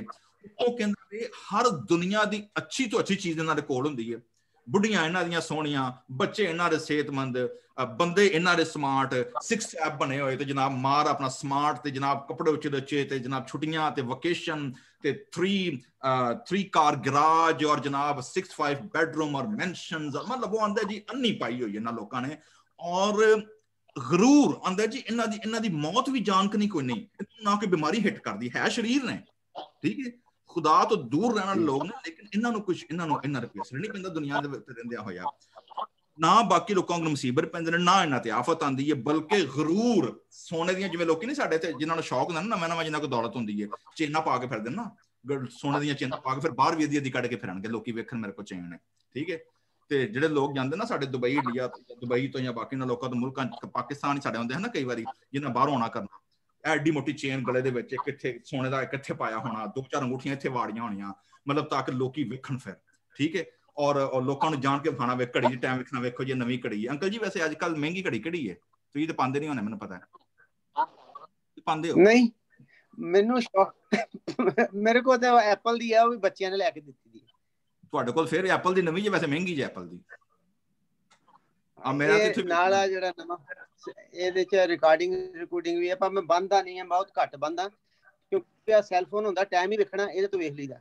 ਠੀਕ ਹੈ ਜੀ। ਇੰਜਲ ਅੱਜ ਕੱਲ ਸਾਰਿਆਂ ਨਾਲ ਮਹਿੰਗੀ ਘੜੀ ਕਿਹੜੀ ਹੈ? ਰੋਲੈਕਸ ਟੈਗ ਹਾਇਰ ਜਾਂ ਦੂਜੀ ਜਿਹੜੀ ਹੈ ਉਹ ਨਹੀਂ? No, Rolex ਹੀ ਜ਼ਿਆਦਾ ਹੈ, ਕਿਉਂਕਿ roll in tens or hundreds of thousands ਜਿੰਨੇ ਤੁਸੀਂ ਡਾਇਮੰਡ ਲਗਾਓਗੇ ਨਾ। ਓਕੇ, ਜਿੰਨੇ ਡਾਇਮੰਡ ਵਿੱਚ ਆਣਗੇ ਉਹਦੇ। ਓਕੇ, ਡਾਇਲ ਦੇ ਵਿੱਚ। ਹਾਂਜੀ, ਤੇ ਸਿਸਟਰ ਜੋਤੀ ਤੁਸੀਂ ਕਿਉਂਕਿ ਫੈਸ਼ਨ ਦੀ ਦੁਨੀਆ ਚੋਂ ਤੁਸੀਂ ਕਿਉਂਕਿ ਡੀਲ ਕਰਦੇ ਹੋ ਉਹ ਵਾਲੇ ਏਰੀਆ ਨੂੰ, ਤੇ ਉਸ ਪਾਸੇ ਇਸ ਵੇਲੇ ਸਾਰ ਨਾਲੋਂ ਜਿਹੜਾ ਮਹਿੰਗਾ ਬ੍ਰਾਂਡ ਹੈ ਉਹ ਕੀ ਚੱਲ ਰਿਹਾ ਅੱਜ ਕੱਲ? ਤਾਂ ਮਾਈਕਲ ਕੋਰਸ ਹੋਇਆ ਉਹ, ਤੇ ਜ਼ਿਆਦਾ ਤਾਂ ਉਹੀ ਹੈ ਮੇਕਅਪ ਦਾ। ਸਿਫੋਰਾ ਤੇ ਮੈਕ, ਇਹ ਦੋ ਜ਼ਿਆਦਾ ਕੁੜੀਆਂ ਜ਼ਿਆਦਾ ਸਿਫੋਰਾ ਪਸੰਦ ਕਰਦੀਆਂ ਜਿੱਦਾਂ। ਓਕੇ, ਹਰ ਇੱਕ ਤਰ੍ਹਾਂ ਦੀ। ਹਾਂਜੀ, ਤੋ ਤੁਸੀਂ ਵੇਖਦੇ ਹੋ ਕਿ ਐਕਚੁਅਲੀ ਆਸਫ ਕਹਿਣਾ ਇਹ ਚਾਹ ਰਿਹਾ ਵੇ ਕਿ ਜਿੱਡੇ ਲੋਕ ਕਰਪਟ ਨੇ, ਜਿੱਡੇ ਲੋਕ ਸ਼ਰੀਰ ਨੇ, ਖੁਦਾ ਦਾ ਉਹਨਾਂ ਦੀ ਜ਼ਿੰਦਗੀਆਂ 'ਚ ਕੋਈ ਅਮਲ ਦਖਲ ਕੋਈ ਨਹੀਂ, ਨਾ ਕਦੀ ਉਹਨਾਂ ਕੋਈ ਖੁਦਾ ਨੂੰ ਗਿਫਟ ਦਿੱਤਾ, ਨਾ ਉਹਨਾਂ ਕਦੀ ਖੁਦਾ ਦੀ ਖਿਦਮਤ 'ਚ ਹਿੱਸਾ ਪਾਇਆ, ਨਾ ਕਦੀ ਚਰਚ ਗਏ, ਨਾ ਉਹ ਕਦੀ ਇਬਾਦਤ ਕੀਤੀ, ਈਵਨ ਉਹ ਜਾਣਦੇ ਤੱਕ ਨਹੀਂ। ਬਲਕਿ 11ਵੀਂ ਆਇਤ 'ਚ ਕਹਿੰਦਾ ਵੀ ਉਹ ਕਹਤੇ ਹੈ ਕਿ ਖੁਦਾ को कैसे मालूम है, क्या हक ताला को कुछ इल्म है? ਉਹਨੇ ਖੁਦਾ ਨੂੰ ਪਤਾ ਹੀ ਕੋਈ ਨਹੀਂ ਕੁਛ, ਠੀਕ ਹੈ। ਸੋ he gone to depression, ਉਹ ਬੰਦਾ ਡਿਪਰੈਸ ਹੋ ਗਿਆ। ਉਹਨੇ ਕਹਿੰਦਾ ਯਾਰ ਅਸੀਂ ਮੱਥੇ ਰਗੜ ਅਸੀਂ ਦੁਆ ਨਮਾਜ਼ਾਂ ਕਰ ਰੋਜ਼ੇ ਰੱਖ ਸਾਡੀ ਜਾਨ ਹਲਕਾਨ ਹੋ ਜਾਂਦੀ ਹੈ ਤੇ ਸਾਨੂੰ ਖੁਦਾ ਲਿਫਟ ਨਹੀਂ ਕਰਾਂਦਾ, ਠੀਕ ਹੈ। ਉਹ ਇੱਕ ਗਾਣਾ ਵੀ ਅੱਜ ਦਾ ਬਣਾਇਆ ਨਾ ਅਦਨਾਨ ਸਮੀ ਖਾਨ ਨੇ ਤੇ ਅਮਿਤਾਭ ਬੱਚਨ ਨੇ ਬਣਾਇਆ ਸੀ ਅੱਜ ਤੋਂ ਕੋਈ 10 ਸਾਲ ਪਹਿਲਾਂ, ਠੀਕ ਹੈ।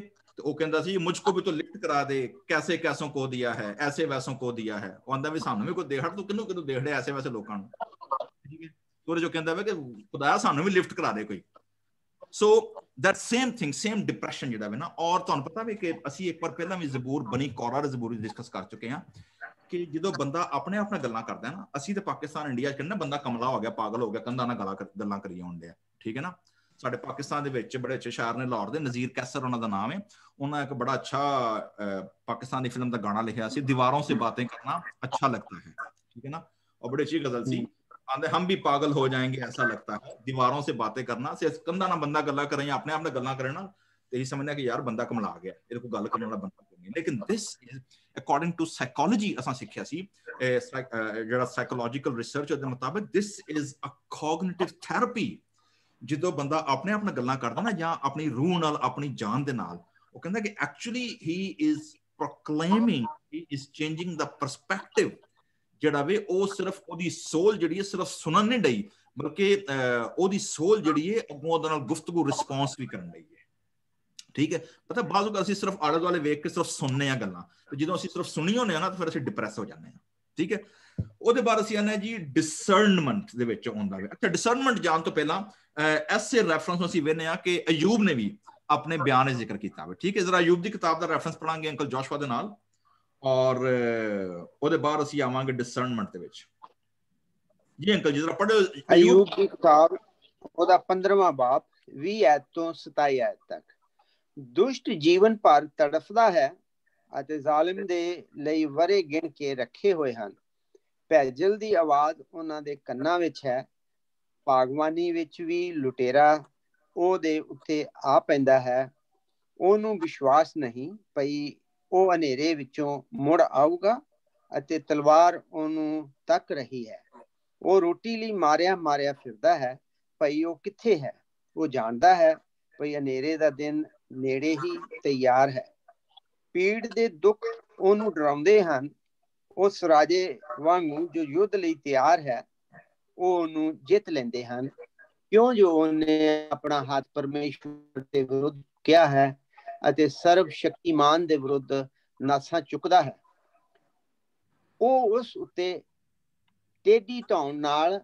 ਆਪਣੀ ਮੋਟੀ ਨੋਕਦਾਰ ਢਾਲ ਨਾਲ ਦੌੜਦਾ ਹੈ ਉਸਨੇ ਆਪਣਾ ਚਿਹਰਾ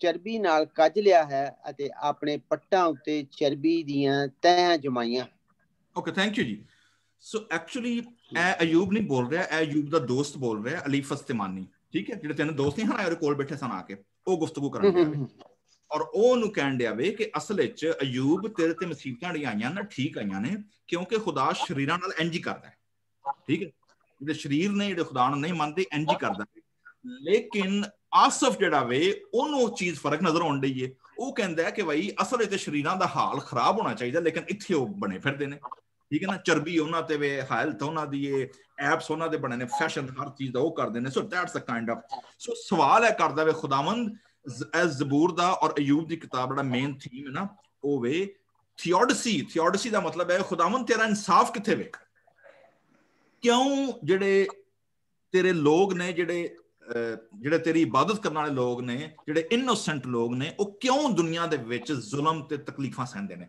ਸੋ that's the inner struggle it's like a volcano ਜਿਹੜਾ ਉਹਦੇ ਅੰਦਰ ਫਟਣ ਲਈ ਟੁਰਦਾ ਪਿਆ ਵੇ ਲੇਕਿਨ ਦਿਲਚਸਪ ਗੱਲ ਹੈ ਤੁਹਾਨੂੰ ਪਤਾ ਵੇ ਜਦੋਂ ਵੋਲਕੈਨੋ ਨਿਕਲਦਾ ਵੇ ਨਾ ਉਹ ਹੀ ਵੋਲਕੈਨੋ ਅੰਦਰ ਪਹਾੜਾਂ ਦੇ ਥੱਲੇ ਗਾਰਾਂ ਦੇ ਵਿੱਚ ਨਾ ਰਾਹ ਬਣਾ ਦਿੰਦਾ ਠੀਕ ਹੈ ਅੰਦਰ ਰਾਹਦਾਰੀਆਂ ਬਣਾ ਦਿੰਦਾ ਜਿੱਥੋਂ ਲਾਵਾ ਲੰਘਦਾ ਜਾਂਦਾ ਨਾ ਜਿੱਥੋਂ ਪਤਾ ਉੱਥੇ ਗਾਰਾਂ ਬਣਾਈ ਜਾਂਦਾ ਇਹ ਪਹਾੜਾਂ 'ਚ ਗਾਰਾਂ ਕਿਵੇਂ ਬਣਦੀਆਂ ਨੇ that's van the Lava erupt ਠੀਕ ਹੈ that's how they make a way ਠੀਕ ਹੈ ਸੋ ਦੈਟ ਸੇਮ ਥਿੰਗ ਉਹ ਇੱਥੇ ਕਹਿ ਰਿਹਾ ਵੇ ਸੋ ਅਸੀਂ ਵੇਖਦੇ ਹਾਂ ਕਿ ਜਿਹੜਾ ਜਦੋਂ ਉਹ ਪਹੁੰਚਦਾ ਵੇ ਨਾ ਡਿਪਰੈਸ਼ਨ ਦੇ ਵਿੱਚੋਂ ਨਿਕਲਦਾ ਵੇ ਫਿਰ ਉਹ ਕਹਿੰਦਾ ਵੇ ਔਰ ਆਪਣੇ ਆਪ ਨੂੰ ਕਹਿੰਦਾ ਵੇ ਕਿ ਮੈਂ ਤੇ ਆਪਣੇ ਦਿਲ ਨੂੰ ਐਵੇਂ ਸਾਫ਼ ਕਰ ਲਿਆ ਵੇ ਠੀਕ ਹੈ ਅਸੀਂ 13ਵੀਂ ਆਇਤ ਪੜ੍ਹਦੇ ਹਾਂ ਕੀ ਲਿਖਦਾ ਵੇ ਆਂਦਾ ਮੈਂ ਆਪਣੇ ਦਿਲ ਨੂੰ ਐਵੇਂ ਸਾਫ਼ ਕਰ ਲਿਆ ਵੇ ਕਿਉਂਕਿ ਦਿਨ ਭਰ ਮੇਰੇ ਤੇ ਕੀ ਰਹਿੰਦੀ ਹੈ ਆਫਤ ਰਹਿੰਦੀ ਔਰ ਮੈਂ ਹਰ ਸਵੇਰੇ ਜਿਵੇਂ ਉੱਠਣਾ ਵਾ ਨਾ ਨਵਾਂ ਚੈਲੰਜ ਨਵੀਂ ਪ੍ਰੋਬਲਮ ਕੋਈ ਨਵੀਂ ਫਟੀਕ ਕੋਈ ਜਨਾਬ ਕੋਈ ਨਵਾਂ ਮਸਲਾ ਆਉਂਦਾ ਮੇਰੇ ਲਈ ਖੋਤਾ ਹੁੰਦਾ ਵੀ ਮੈਨੂੰ ਚੈਨ ਨਹੀਂ ਮਿਲਦਾ ਪਿਆ ਠੀਕ ਹੈ ਐਸੇ ਚੀਜ਼ ਨੂੰ ਉਹ ਤੰਬੀਹ ਦਾ ਮਤਲਬ ਡਿਸਪਲਿਨ ਕੱਲ ਹਾਂ ਸਿੱਖਿਆ ਸੀ ਨਾ ਤਰਬੀਅਤ ਯਾਨੀ ਡਿਸਪਲਿਨ ਕਿਵੇਂ ਹੋਈਦਾ ਵੇ ਸੋ ਡਿਸਪਲਿਨ ਨੂੰ ਐਸੇ ਆਸਪੈਕਟ ਨੂੰ ਪਤਰਸ ਕਿਵੇਂ ਪੇਸ਼ ਕਰਦਾ ਵੇ ਜੀ ਸੈਕੰਡ ਪੀਟਰ ਸਿਸਟਰ ਜੋਤੀ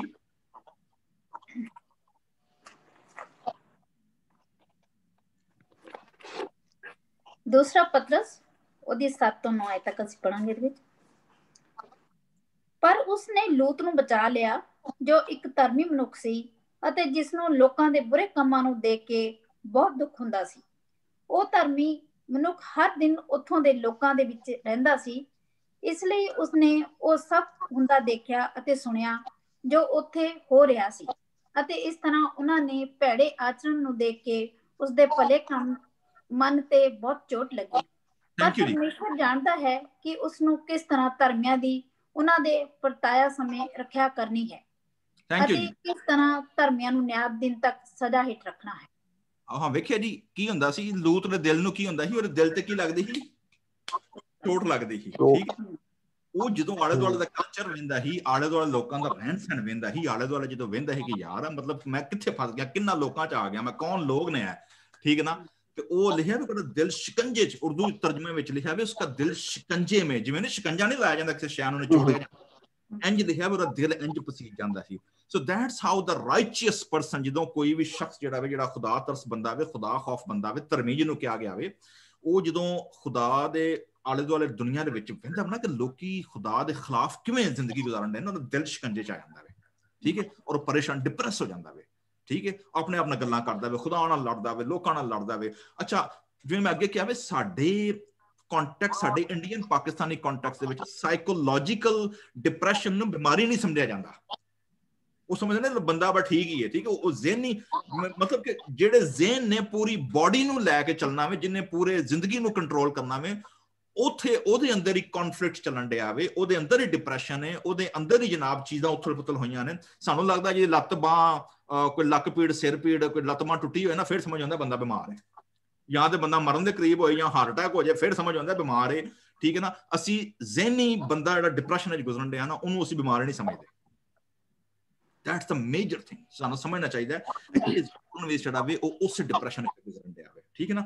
ਇੱਕ ਹੋਰ ਬੰਦਾ ਹੈ ਜਿਹਦਾ ਖੁਦਾ ਦਾ ਬੰਦਾ ਜਿਹੜਾ ਨਾ, ਉਹ ਵੀ ਡਿਪਰੈਸ਼ਨ ਵਿੱਚੋਂ ਗੁਜ਼ਰਿਆ ਵੇ। ਜ਼ਰਾ ਪੜੋ ਹਬਕੂਕ, ਸਿਸਟਰ ਸੰਬਲ, ਹਬਕੂਕ ਪਹਿਲਾ ਬਾਬ ਪਹਿਲੀ 4 ਆਇਤਾਂ ਜ਼ਰਾ ਪੜ੍ਹੇ। हबकूक पहला बाब पहली 4 आयतें। हबकूक की रोया का बार नबूवत। आए खुदावंद, मैं कब तक नाला करूंगा और तू ना सुनेगा। मैं तेरे हजूर कब तक चलाऊंगा जुल्म जुल्म और तू ना बचाएगा। तू क्यों मुझे बदकिरदारी और कज रफ्तारी दिखाता है, क्योंकि जुल्म और सितम मेरे सामने हैं, फितना और फसाद बर्पा होते रहते हैं। इसलिए शरीयत कमजोर हो गई और इंसाफ मुतलक जारी नहीं होता, क्योंकि शरीर सादकों को घेर लेते हैं, बस इंसाफ का खून हो रहा है।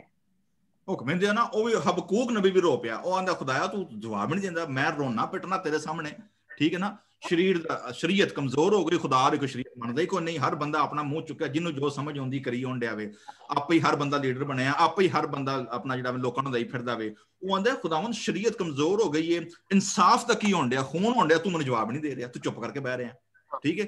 So he was again in a internal depression. ਹਬਕੂਕ ਵੀ ਜਿਹੜਾ ਵੇ ਨਾ, ਉਹ ਵੀ ਇੰਟਰਨਲ ਡਿਪਰੈਸ਼ਨ ਵਿੱਚ ਆ ਗਿਆ ਵੇ, ਠੀਕ ਹੈ। And he is talking with God now. Interestingly ਹੁਣ ਉਹ ਜਿਹੜਾ ਵੇ ਨਾ, ਆਪਣੇ ਉਸ ਸਲਿਪਰੀ ਸਟੋਨ, ਉਹ ਕਹਿੰਦਾ ਜੀ ਕਿ ਇਹ ਮੇਰੇ ਜਿਹੜੇ ਥਾਟਸ ਸਨ ਨਾ, ਜਿਹੜੇ ਮੇਰੇ ਡਿਲੂਜਨਸ ਸਨ, they were like a slippery stone। ਆਂਦਾ ਮੈਂ ਫਿਸਲ ਚੱਲਾ ਹਾਂ, ਕਿਉਂਕਿ ਮੈਂ ਬਜਾਏ ਦੇ ਕਿ ਮੈਂ ਆਪਣੀ ਲਾਈਫ ਔਰ ਆਪਣੇ ਤੇ ਗੌਰ ਕਰਦਾ, ਮੈਂ ਲੋਕਾਂ ਤੇ ਗੌਰ ਕਰਨਾ ਜ਼ਿਆਦਾ ਕੀ ਹੋ ਗਿਆ, ਸ਼ੁਰੂ ਹੋ ਗਿਆ, ਠੀਕ ਹੈ। ਤੁਸੀਂ ਇਹ ਵੇਖੋਗੇ ਨਾ, ਅਸੀਂ ਬਹੁਤ ਸਾਰੇ ਕਲੀਸਿਆ ਦੇ ਲੋਕ, ਬਹੁਤ ਸਾਰੇ ਕ੍ਰਿਸਚਨਾਂ ਦੇ ਉੱਤੇ ਔਰ ਮਸੀਹਾਂ ਉੱਤੇ ਸਾਰਿਆਂ ਨਾਲੋਂ ਵੱਡਾ ਜਿਹੜਾ ਇਲਜ਼ਾਮ ਹੈ ਨਾ ਦੁਨੀਆ ਨੂੰ, ਪਤਾ ਕੀ ਹੈ, they are judgmental people। ਅਸੀਂ ਲੋਕਾਂ ਨੂੰ ਜੱਜ ਬੜਾ ਕਰਨੇ ਆ। ਅਸੀਂ ਆਪਣੇ ਵਰਗੇ ਜਿਹੜੇ ਸਾਡੇ ਮਸੀਹ ਭੈਣ ਭਰਾ ਨੇ ਨਾ, ਅਸੀਂ ਹਰ ਬੰਦੇ ਨੂੰ, ਬੀਬੀ ਨੂੰ, ਬੱਚੇ ਨੂੰ ਔਰ ਉਹਨਾਂ ਦੇ ਖਾਨਦਾਨ ਨੂੰ ਵੀ ਆਰ ਜੱਜਮੈਂਟ। ਅਸੀਂ ਸਮਝਦੇ ਕਿ ਅਸੀਂ ਸੁਪਰ ਸਪਿਰਿਚੁਅਲ ਆ, ਉਹ ਜਨਾਬ ਅਸੀਂ ਤੇ ਬਾਕੀ ਲੋਕਾਂ ਨਾਲੋਂ ਬਹੁਤ ਅੱਛੇ ਆ, ਤੇ ਇਹ ਫਲਾਣੀ ਭੈਣ ਤੇ ਫਲਾਣੀ ਫੈਮਿਲੀ ਤੇ ਫਲਾਣਾ ਬੱਚਾ ਤੇ ਖਾਨਦਾਨ ਜਿਹੜਾ ਨਾ, ਇਹ ਤੇ ਕਰਪਟ ਹੈ, ਤੇ ਨਾ ਇਹਨਾਂ ਨੂੰ ਕੁਛ ਹੁੰਦਾ ਹੀ ਕੋਈ ਨਹੀਂ ਹੈ, ਜਾਹਿਲ ਲੋਕ ਨੇ, ਇਹੀ ਬੜੇ ਸਮਾਰਟ ਲੋਕ ਆ, ਠੀਕ ਹੈ। ਔਰ ਤੁਹਾਨੂੰ ਪਤਾ ਨਾ, ਐਸੇ ਲੋਕਾਂ ਨੂੰ ਖੁਦਾ ਨੇ, ਯਿਸੂ ਮਸੀਹ ਨੇ ਸਖਤੀ ਦੇ ਨਾਲ ਉਹਨਾਂ ਨੂੰ ਝਿੜਕਿਆ ਵੇ ਔਰ ਉਹਨਾਂ ਨੂੰ ਰਿਆ ਕਰਕੇ ਆਵੇ। they are hypocrites। ਸੋ ਸਾਨੂੰ ਡਿਸਟਰਨ ਕਰਨਾ ਚਾਹੀਦਾ ਹੈ। ਉਹਦਾ ਪੂਰਾ ਫੋਕਸ ਜਿਹੜਾ ਵਿਆਹ ਸਕਦਾ ਲੋਕਾਂ ਤੇ ਹੋ ਗਿਆ ਵੇ, ਬਾਹਰ ਸੋਸਾਇਟੀ ਕਲਚਰ ਵਿੱਚ ਕੀ ਹੋਣ ਡਿਆ ਵੇ, ਠੀਕ ਹੈ।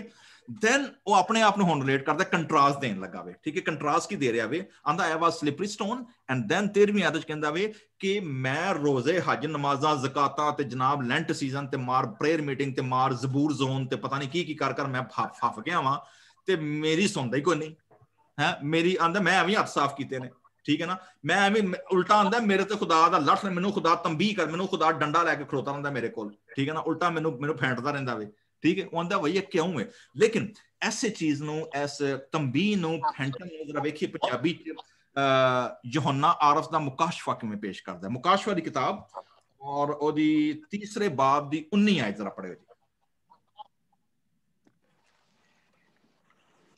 मैं जिन्नियां नाल प्यार करदा हां उन्नियां नूं झिड़कदा अते ताड़दा हां, इस कारण तू उद्यमी बन अते तौबा कर।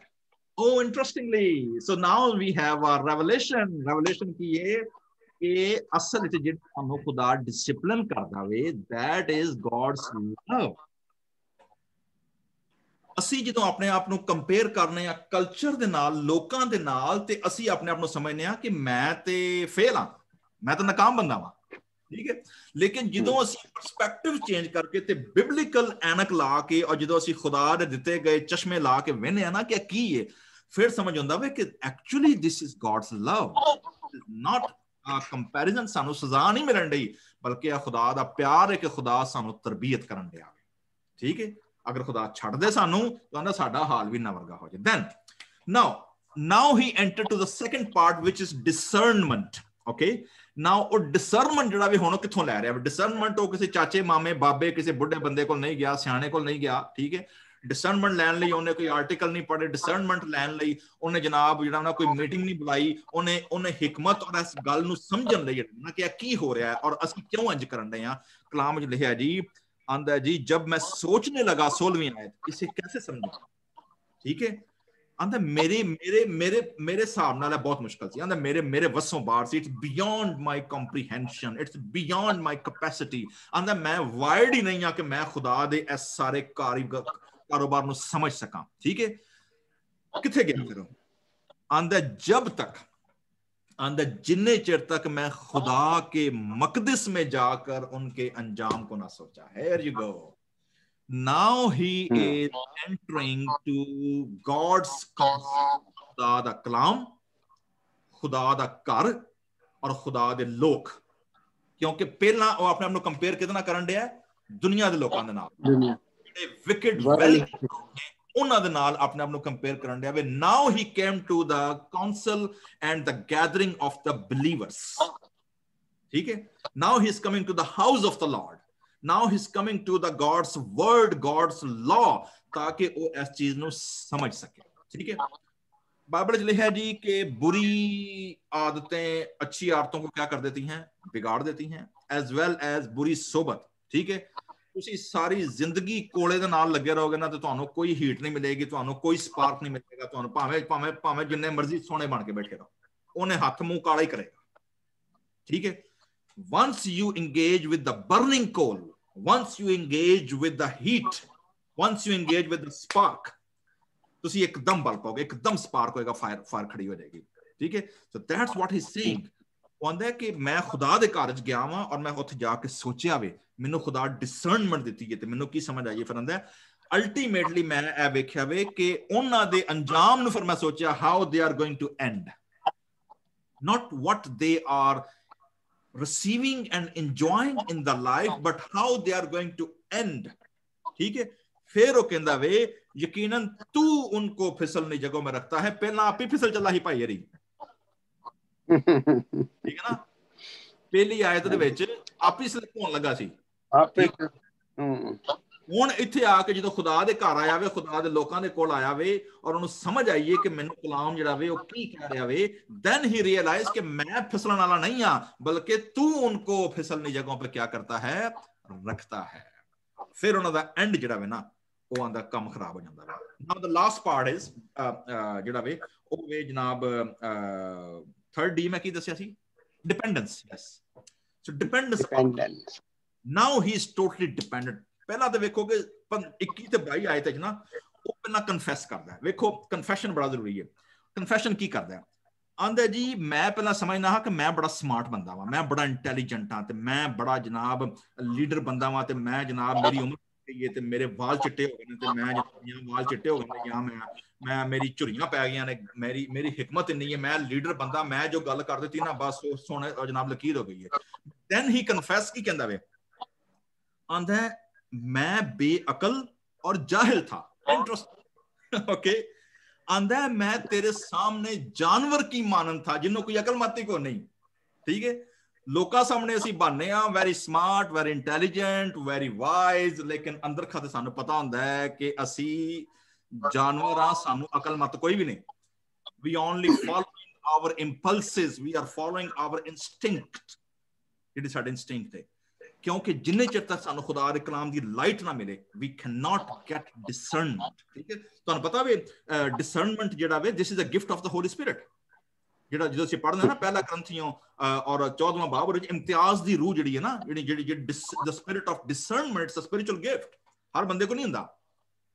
ਠੀਕ ਹੈ, ਉਹਨੂੰ ਖੁਦਾ ਦੇ ਘਰ ਜਾ ਕੇ ਪਤਾ ਲੱਗਾ ਵੇ, and then he realized। ਠੀਕ ਹੈ, ਸੋ ਮੇਰੇ ਅਜ਼ੀਜ਼ੋ, ਅਸੀਂ ਵੇਖਦੇ ਹਾਂ ਕਿ ਉਹਦੇ ਬਾਰੇ ਟੋਟਲ ਡਿਪੈਂਡੈਂਟ, ਉਹ ਖੁਦਾ ਉੱਤੇ ਟੋਟਲ ਡਿਪੈਂਡ ਕਰਦਾ ਵੇ। ਉਹ ਆਪਣੀ ਹਿਕਮਤ, ਆਪਣੀ ਦਾਨਾਈ, ਆਪਣੀ ਸੋਚਾਂ ਲੋਕਾਂ ਨਹੀਂ, ਕਲਚਰ ਵਾਲ ਨਹੀਂ, ਸੋਸਾਇਟੀ ਵਾਲ ਨਹੀਂ, ਖੁਦਾ ਦੇ ਕਲਾਮ, ਖੁਦਾ ਦੀ ਹੈਕਲ, ਖੁਦਾ ਦੇ ਲੋਕ, ਖੁਦਾ ਦੀ ਮਜਲਿਸ ਜਿਹੜੀ ਹੈ, ਫੁੱਲ ਕਾਉਂਸਲ ਜਿਹੜੀ ਖੁਦਾ ਦੀ ਹੈ ਨਾ, ਉਹ ਉਹਦੇ ਵੱਲ ਤਵੱਜੋ ਕਰਦਾ ਵੇ। ਐਂਡ ਦੈਨ ਹੀ ਟਰਾਂਸਫਾਰਮ, ਉਹਦਾ ਪਰਸਪੈਕਟਿਵ ਟੋਟਲੀ ਚੇਂਜ ਹੋ ਜਾਂਦਾ ਹੈ। ਹੀ ਟੋਟਲੀ ਅੰਡਰਸਟੈਂਡ ਕਿ ਵਾਟ ਗॉड ਇਜ਼ ਡੂਇੰਗ। ਔਰ ਜਨਾਬ ਜਿਹੜਾ ਇੰਨੀ ਦੇਰ ਤੱਕ ਉਹ ਡਿਪਰੈਸ਼ਨ ਦਾ ਸ਼ਿਕਾਰ ਰਿਹਾ ਵੇ ਨਾ, now he is coming out from the delusion and now he's standing on a rock। और rock की है अंदर, खुदावन जमीन पर मैं किसी का मुश्ताक नहीं, आसमान पर तेरे सिवा मेरा कौन है। और अल्टीमेटली वो कहता वे मेरे लिए यही भला है, खुदा ने मेरे लिए की रखा है। आखिरी आयत 28 कहते हैं, नंबर 1 मैं खुदा दी नजदीकी हासिल करा, ओके। नंबर 2 क्योंकि मैं खुदा नू अपनी पनाह बना लिया वे, God is my shield. And last की कहते वे ताकि तेरे सब कामों को मैं क्या करूं, proclaim करूं।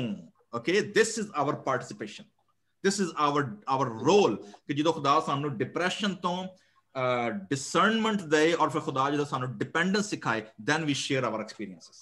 ਠੀਕ ਹੈ, ਤੇ ਜੇ ਸਾਰੀ ਜ਼ਿੰਦਗੀ ਹਨੇਰੇ ਚ ਹੀ ਹਾਂ ਖਲੋ ਕੇ ਤੇ ਲੋਕਾਂ ਦੇ ਨਾਲ, ਐਸੇ ਲੋਕਾਂ ਨਾਲ ਜਿਹੜੇ ਆਪੀ ਵੀ ਅੰਨੇ ਨੇ ਤੇ ਅੰਨਿਆਂ ਨੂੰ ਰਾਹ ਵਹਾਣ ਵਾਲੇ ਅੰਨੇ ਹੀ ਬੜੇ ਹੋਣਾ, ਤੇ ਫਿਰ ਕੰਮ ਨਹੀਂ ਬਣਦਾ। We need to go and get the presence of God, the power of God, and the plan of God। And that's when you come to the God's word and get the whole counsel of God। ਖੁਦਾਵੰਦ ਸਾਨੂੰ ਸਾਰਿਆਂ ਨੂੰ ਸਾਡੇ depression ਚੋਂ ਕੱਢੇ, ਖੁਦਾਵੰਦ ਸਾਨੂੰ ਸਾਰਿਆਂ ਨੂੰ ਇੱਕ ਦੂਜੇ ਦੇ ਨਾਲ ਕੰਪੀਟੀਸ਼ਨ ਤੋਂ ਕੱਢੇ, ਖੁਦਾ ਸਾਨੂੰ ਸਾਰਿਆਂ ਨੂੰ ਜਜਮੈਂਟਲ ਸਪਿਰਿਟ ਤੋਂ ਕੱਢੇ, ਤੇ ਖੁਦਾ ਸਾਨੂੰ ਆਪਣੇ ਆਪ ਤੇ ਫੋਕਸ ਕਰਨ ਦਾ ਅਦਲ ਬਖਸ਼ੇ। ਆਮੀਨ। ਥੈਂਕ ਯੂ ਪਾਸਟਰ ਜੀ। ਹੁਣ ਮੈਂ ਕਰਾਂਗੀ ਅੰਕਲ ਜੋਸ਼ੂਆ ਨੂੰ ਕਿ ਸਵਾਲ ਆਪਣੇ ਕਮੈਂਟ ਸਾਡੇ ਸਾਰਿਆਂ ਨਾਲ ਸ਼ੇਅਰ ਕਰਨ।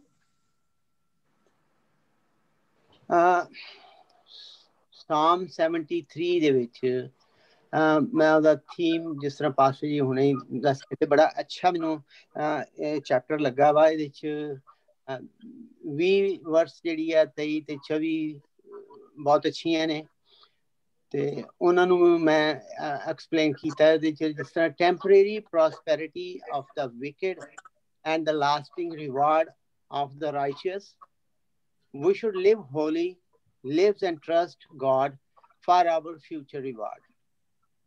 Asaph was the leader of David's Levitical course. Asaph, until he entered God's sanctuary, he could not understand the justice in allowing the wicked to thrive while the righteous endured hardship. But when he saw that one day justice would be done, he acknowledged God's wisdom। ਤੇ 20ਵੀਂ ਦੇ ਵਿੱਚ ਜਿਸ ਤਰ੍ਹਾਂ dream ਦੇ ਬਾਰੇ ਵਿੱਚ, ਜਦੋਂ ਇਨਸਾਨ ਕਈ ਵਾਰੀ ਤੇ ਡ੍ਰੀਮ ਏਦਾਂ ਦਾ ਦੇਖਦਾ ਵੀ ਹੜਬੜਾ ਕੇ ਉੱਠਦਾ, ਤੇ ਕਈ ਵਾਰੀ ਜਦੋਂ ਅੱਛਾ ਹੁੰਦਾ ਤੇ ਉਹ ਬੜੇ ਹਿਸਾਬ ਦੇ ਨਾਲ ਉੱਠਦਾ। ਕਿ dream exist only in the mind of the dreamers। your life goals be so unreal that you're awakened too late and miss the reality of God's truth। reality is in God। we should get as close to him so we can, in order to be realistic about life, happiness and hope can be a reality only when they are based on God, not on riches। Asaph realized that rich who put their hope, joy and confidence in their wealth lives in a dream world।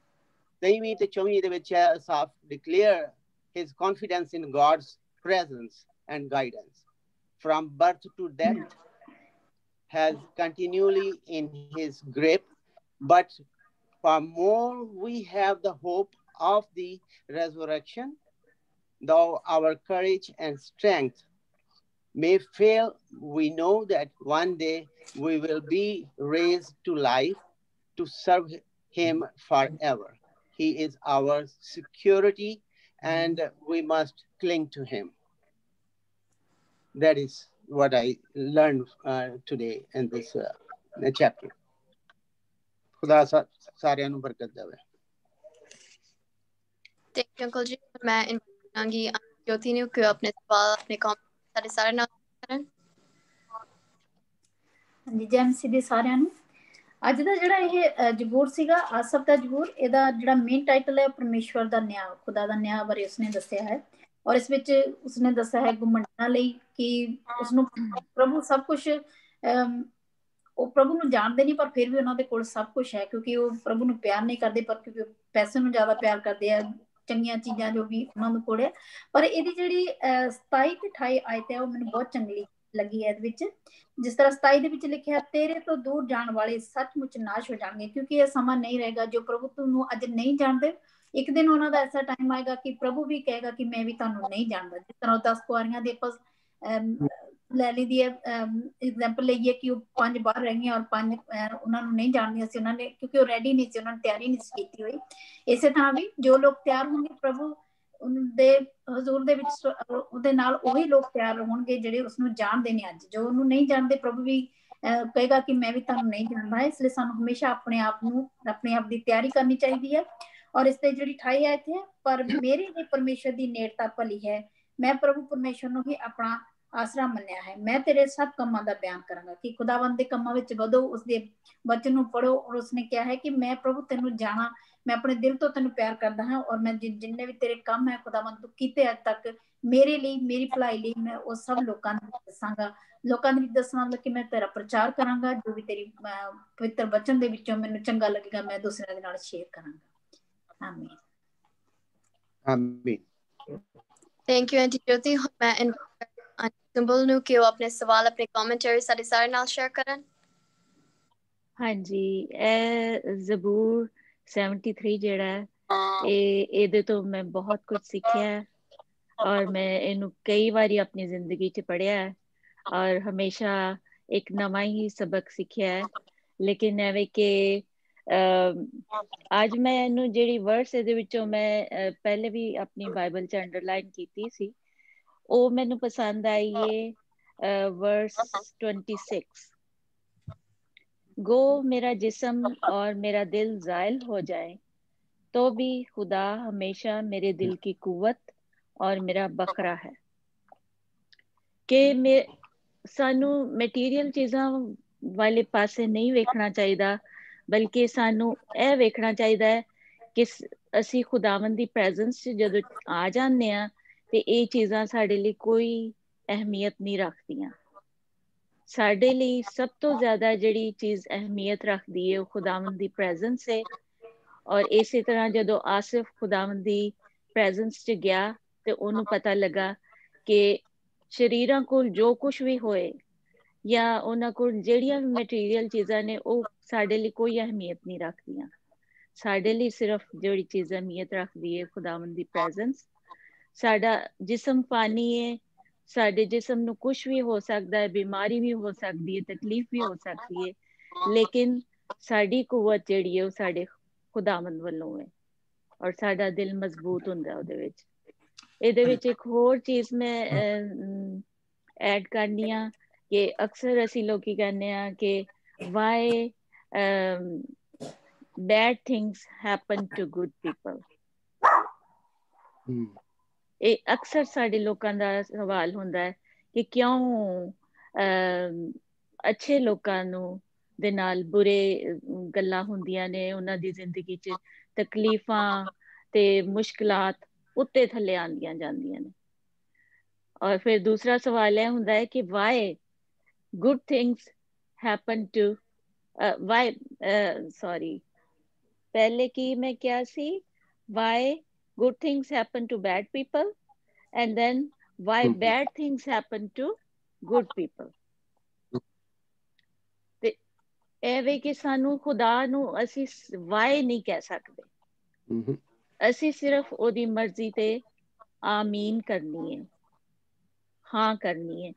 ਜਦੋਂ ਅਸੀਂ Y ਕਰਨੇ ਆ ਤੇ ਅਸੀਂ ਖੁਦਾਵੰਦ ਦੀ ਜਿਹੜੀ mighty power ਹੈ ਉਹਨੂੰ ਅਸੀਂ ਕੱਟ ਕਰ ਦਿੰਦੇ ਆ। ਸਾਨੂੰ ਆਪਣੀਆਂ ਅੱਖਾਂ ਬੰਦ ਕਰਕੇ ਉਹਦੇ ਤੇ ਈਮਾਨ ਰੱਖਣਾ ਹੈ, ਔਰ ਉਹ ਹਮੇਸ਼ਾ ਸਾਡੇ ਨਾਲ ਅੱਛਾ ਹੀ ਹੁੰਦਾ ਹੈ। ਔਰ ਉਹ ਅਗਰ ਕੋਈ ਬੁਰੀ ਗੱਲ ਹੁੰਦੀ ਵੀ ਹੈ ਸਾਡੀ ਜ਼ਿੰਦਗੀ 'ਚ ਤੇ ਉਹਦੇ ਵਿੱਚੋਂ ਖੁਦਾਵੰਦ ਬਿਹਤਰੀ ਹੀ ਕੱਢਦਾ ਹੈ। ਇਹ ਮੇਰਾ ਰਿਫਲੈਕਸ਼ਨ।